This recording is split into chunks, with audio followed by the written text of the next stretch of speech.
Hello guys, কি অবস্থা তোমাদের? সরি ফর লেট, কারণ আমাদের এখানে ঝড় হইছিল, কারেন্ট ছিল না। সো আমি আর টাইম নষ্ট করতে চাই না, চলো আজকের ভিডিও স্টার্ট করা যাক। এপিসোডের শুরুতেই আমরা ইউরোর পাস্ট দেখতে পারি, যেখানে একটা লোক ইউরোকে মারার চেষ্টা করতেছিল। লোকটা ইউরোকে বলে যে এই দুনিয়াতে তোমার কোনো দরকার নাই। এইটা বলে লোকটা যখন ইউরোকে মারতে যাবে, আমরা দেখতে পারি ইউরো নিজের তলোয়ারটা ওই লোকের পেটের মধ্যে ঢুকাই দেয়। এর মধ্যেই লোকটার ঘাড়ে এসে একটা তীরও লাগে, যার কারণে লোকটা মারা যায়, যেটা আর কেউ না, ইউরোর বাবাই মারছে। তবে এই লোকটার ইউরোকে মারার যেই ইন্টেনশন, এইটা দেখে ইউরো পুরোপুরি ভাবে ভয় পেয়ে যায়। ইউরোর বাবা তাড়াতাড়ি দৌড়ে ইউরোর কাছে আসে আর ওকে বুকে ঝরায়, ওর কাছে ক্ষমা চায় যে সবসময় আমার তোমার পাশেই থাকা উচিত ছিল। ইউরো তো ভয় পেয়ে যায় আর জিজ্ঞাসা করে যে এইগুলো কি ছিল। ওর বাবা ওরে বোঝায় যে ইউরো মনে রাখো, একটু আগে এই লোকটার চোখে তুমি যেটা দেখলা, এটা হচ্ছে তোমাকে মারার ইন্টেনশন। হইতে পারে ফিউচারে হয়তো এইরকম ঘটনা তোমার সাথে আবারও হবে। সহজ করে বললে, তুমি যতদিন বেঁচে থাকবা ততদিন তোমার সাথে এইরকম ঘটনা হইতেই থাকবে। এজন্য ফিউচারে যদি কখনো তুমি কারো চোখে তোমাকে মারার ইন্টেনশন দেখো, তাহলে তাকে মারতে একদমই পিছপা হবা না। এরপর আমরা দেখতে পারি যে ইউরোর বাবা সেই লোকটার বডিকে পাহাড় থেকে নিচে ফেলে দেয়, আর ইউরোর দিকে তাকিয়ে দেখতে পারে যে ইউরো নিস্তব্ধ হয়ে বসে আছে। মানে আসলে ভাই ইউরো অনেক ভয় পেয়ে গেছে,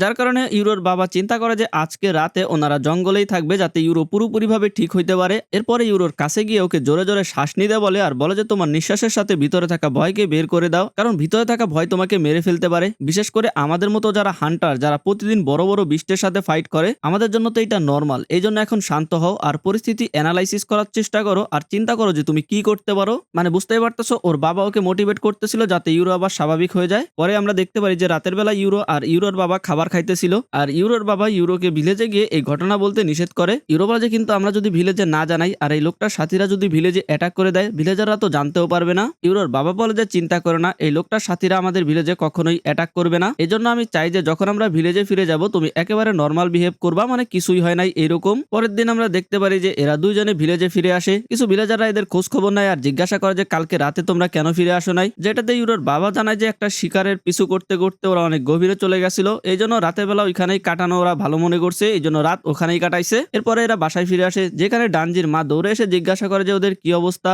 এবং গ্রানিও জিজ্ঞাসা করে যে ইউরো তোমার কিছু হয়েছে কিনা, যেটাতে ইউরোর বাবা আবারও সেই বানানো গল্পটা শোনায়। তবে আমরা বুঝতে পারি যে গ্রানির ওদের কথা বিশ্বাস হচ্ছে না। এরপরে এরা ভিতরে চলে যায়, যেখানে আসা আর ওর মা বসা ছিল। এরা দুইজনে এদের চিন্তা করতেছিল। ইউরো আর ওর বাবা এসে জানায় যে আমরা একদম ঠিক আছি, ওদেরকে চিন্তা করতে হবে না। ইউরো বলে যে কিন্তু আমি একদম ক্লান্ত হয়ে গেছি, যার কারণে আসা ওরে রেস্ট করতে বলে আর নিজের খেয়ালও রাখতে বলে। আমরা বুঝতে পারি আসা ছোটবেলা থেকে ইউরোকে অনেক ভালোবাসে। এরপরে আসা আর ইউরো দুইজনে গল্প করতে শুরু করে আর ওর বাবা ওর মাকে কানে কানে ঘটনাটা বলে, যেটা শুনে ওর মা অনেক ভয় পেয়ে যায়। আর এরপরে আমরা ইউরোর ভয়েসে শুনতে পারি ওই দিনের পরই বাবা মা আমাকে আর আশাকে রেখে বিলেজ ছেড়ে পালিয়ে যায়। মানে এমনটা আমার মনে হচ্ছিল, কারণ আসলে তো তারা শুধু আমাকে রেখেই পালিয়ে যায়। আর এখন আমি জানতে পারলাম এতদিন আমি যাকে আশা ভাবতেছিলাম, যার সামনে আমি 10 বছর কাটিয়েছি, সে আসলে একটা ইম্পোস্টার ছিল। আর গত 10 বছর ধরে হিগাশি ভিলেজের লোকেরা আমাকে মিথ্যা বলেছে। আমি জানি না এটা সত্য নাকি মিথ্যা, কিন্তু যে নিজেকে রিয়েল আশা বলতেছে তার তরফ থেকে এইটাই সত্য। আর সে আমাকে এইটাও বলছে যে তাকে হিগাশি ভিলেজের অ্যাসেসিন মেরে ফেলছিল। তো আশা করি বুঝতে পারছো এই পুরো ঘটনাটা ইউরো আমাদেরকে ভয়েস ওভারের মধ্যে শোনাইলো আর কি। এরপরে কাহিনী প্রেজেন্ট টাইমে আসে। আশা বলে যে যখন আমরা ভিলেজ থেকে পালায় আসি, এরপরে কাগিমোরি ক্লান আমাদের দেখাশোনা করে, আর আমরা যখন ভাবলাম যে সবকিছু ঠিক হয়ে গেছে, ঠিক তখনই আমাদের বাবা মা গায়েব হয়ে যায়। আর গত বছর যখন আমার 15 বছর হয়, তখন হিগাশি ভিলেজের অ্যাসেসিন আমাকে কিডন্যাপ করে ফেলে আর আমাকে মেরে ফেলে, যার পরে আমি ব্রেকের পাওয়ার পাই। আর আমাদেরকে দেখানো হয় যে অ্যাকচুয়ালি আশা মারা যাওয়ার পরে কি হয়েছিল। আশা ডেথ আর লাইফের মাঝখানের একটা পাতে গিয়ে পৌঁছায়, আর এইখানে অ্যাকচুয়ালি ব্রেক ডিমন থাকে। ব্রেক ডিমন আশাকে দেখে বলে যে ফাইনালি তুমি চলে আসছো। আশা অবাক হয়ে যায় যে আমি এইখানে কিভাবে পৌঁছাইলাম, আমাকে তো হিগাশি ভিলেজের অ্যাসেসিনরা মেরে ফেলছিল। ডেভিলটা বলে যে হ্যাঁ তুমি মারা গেছো। আশা বলে যে তাহলে কি আমি হেলে চলে আসছি। ডিমনটা বলে যে তোমার এরকমটা কেন মনে হয় যে মারা যাওয়ার পর তুমি শুধু হেলেই যাবা, মানে এরকম তুমি কি লাইফ কাটাইছো। এই জায়গাটা মৃত্যু আর তোমার দুনিয়ার মাঝখানের বাউন্ডারি, যেটাকে তোমাদের কান্ট্রিতে ইয়ামাৎসু হিরাসাকা বলে। আশা বলে তো এইটা তো একদমই যেমনটা আমার বাবা মা বলছিল, যে যখন দিন আর রাত সমান হয়, ওই দিন যে টুইনের জন্ম হয় তারা একদিন অবশ্যই শ্যাডো রিলেমে যাবে। ডিমনটা জানায় যে সময়ের সাথে সাথে ট্রেডিশন মানে লোক কথা যেটা আছে ওইটা পরিবর্তন হয়ে যায়। আর আশা মারা যাওয়ার পরে এইখানে এসে পৌঁছাইছে, আর মারা যাওয়া ছাড়া এখানে আশা আসতেও পারতো না। তবে আশার কাছে এখন দুইটা অপশন আছে। প্রথমত আশা যদি এখান থেকে নিচে লাফ দেয় তাহলে ও পুরোপুরি ভাবে মারা যাবে। দ্বিতীয়ত ও ডিমনকে গ্রহণ করতে পারে, যার ফলে ও ব্রেকের পাওয়ার পাবে। আর এইটাও বলে যে ব্রেকের পাওয়ার পাইলে তুমি এটা করতে পারবা, যার ফলে তুমি একজন হিরো হয়ে যাবা। কিন্তু এইটাও সাবধান করে দেয় যে ব্রেকের পাওয়ার পাওয়া পরে হয়তোবা তোমার জীবন জাহান্নাম হয়ে যাবে। তো আশা চিন্তা করে ভাই আমার লাইফ তো অলরেডি জাহান্নাম হয়ে গেছে, আমার বাবা মা ছিল তারাও গায়েব হয়ে গেছে। তবে আশা জিজ্ঞাসা করে যে আমার ভাইও কি এখানে আছে, মানে ও কি মারা গেছে কিনা। ডিমনটা বলে যে আমি জানি না, আর যদিও সে মারা মারা যায় তাহলে ও এইখানে আসবে না, যেখানে সিল আছে সেইখানে যাবে। এই জন্য আমি কিছুই জানি না। তো আসা এখানে হতাশ হয়ে যায় আর চিন্তা করে যে আমি মরতে পারি না, কারণ হয়তোবা আমার ভাই বেঁচে আছে, আমার জন্য ভিলেজে অপেক্ষা করতেছে, তারে আমার বাঁচাইতে হবে।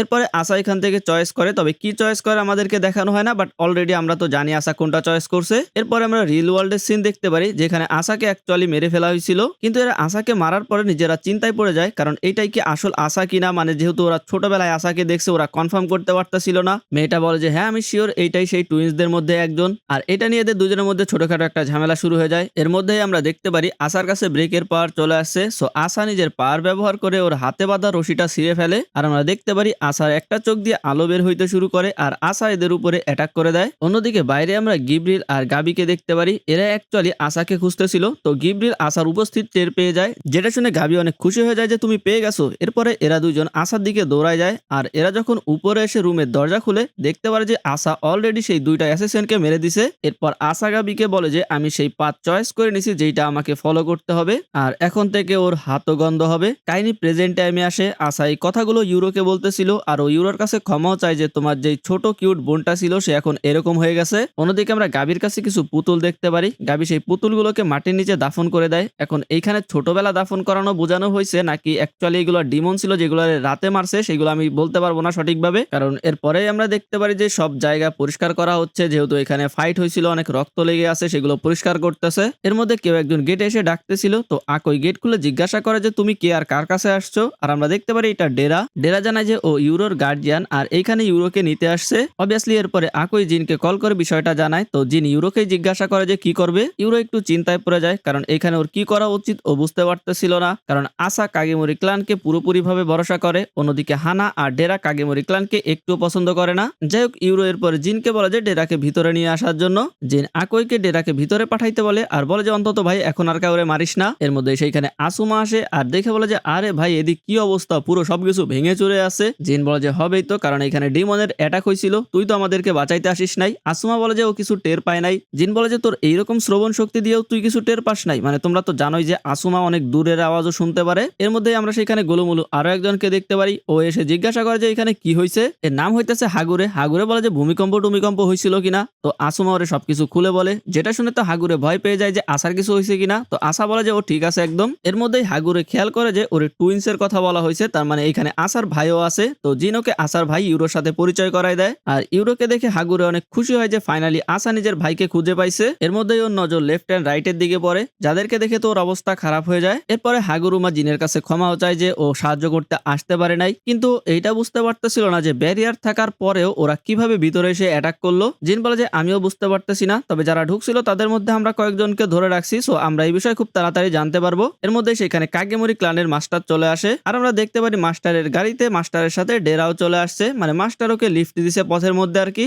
মাস্টার ইউরোকে দেখে অনেক খুশি হয় আর ও ডিমনেরও প্রশংসা করে, কিন্তু জিন মনে মনে এইটাই ভাবতেছিল যে ডেরা এখানে কেন আসছে, কারণ অ্যাকচুয়ালি বলতে গেলে এইটা তো ডেরার জন্য শত্রুর এলাকা, কিন্তু রাইট বুঝতে পারতেছিল না। আর ও ইউরোর কাছে জিজ্ঞাসা করে যে ডেরা আর কাগেমোরি ক্লান কি একসাথে কাজ করতেছেন কিনা, মানে এরা একসাথে এরকম একজন আরেকজনের সামনে তাও কাউরে কেউ মারতেছে না। তবে ইউরো ঠিকই বুঝতে পারতেছিল যে এরা উপর দিয়ে তো দেখাচ্ছে ভালো ভালো কথা বলতেছে, কিন্তু ভিতরে ভিতরে আসলে মাস্টার জিন দুইজনই ডেরাকে মারার জন্য পুরো রেডি হয়ে আছে। ইউরো ডেরার কাছে জিজ্ঞাসা করে যে আশা আমাকে বলছে যদি আমি মারা যাই তাহলে আমি সিলের পাওয়ার পাবো, তুমি এটা জানতা তাহলে আমাকে এতদিন বলো নাই কেন, আর লেফট এন্ড রাইট তোমরাও আমাকে কিছু বলো নাই। ডেরা বলে যে আমি শুধু এই সব ভিলেজের কাহিনীতেই শুনছি, সো এই বিষয়ে আমি তেমন কিছু জানি না। এছাড়া তুমি এমন ভাই যে তোমার বোনের কিছু হইলে তুমি তার জন্য জীবন দিতে প্রস্তুত, আর তুমি যদি জানতে পারো যে তুমি একবার মরে জীবিত হইতে পারবা তাহলে তুমি পুরো রেকলেস হয়ে যাবা। লেফট এন্ড রাইট বলে যে আর এটার কোনো গ্যারান্টিও নাই যে তুমি মরার পরে আবার জীবিত হবা, কেননা 400 বছর আগে একবার এমন হয়েছিল যে মরার পরে আর জীবিত হয় নাই। তখন মাস্টারদেরকে থামিয়ে দেয় আর বলে যে এখানে দাঁড়িয়ে দাঁড়িয়ে আমরা এইসব কথা বলবো কিনা, চলো আগে নাস্তা পানি করি, একসাথে বসে কথা বলা যাবে। এরপরে মাস্টার ওইখানে থাকা কাজের লোককে নাস্তা রেডি করতে বলে, আর আশা তো অনেক খুশি হয়ে যায় যে আমি আমার ভাইয়ের সাথে নাস্তা করতে পারবো। আর এই এপিসোড এইখানেই শেষ হয়ে যায়। আজকের ভিডিওটার কোয়ালিটি একটু বাজে হইতে পারে, সরি ফর দ্যাট, কারণ আমি ভয়েস ঠিক মতন দিতে পারি নাই এবং খুব তাড়াহুড়া করার চেষ্টা করছি, তাই হয়তো বা একটু বাজে লাগতে পারে তোমাদের কাছে, বাট পরবর্তীতে আমি ঠিক করে ফেলার চেষ্টা করব। আজকের মতো এই পর্যন্তই থাক, ভালো থাকো সবাই, বাই বাই।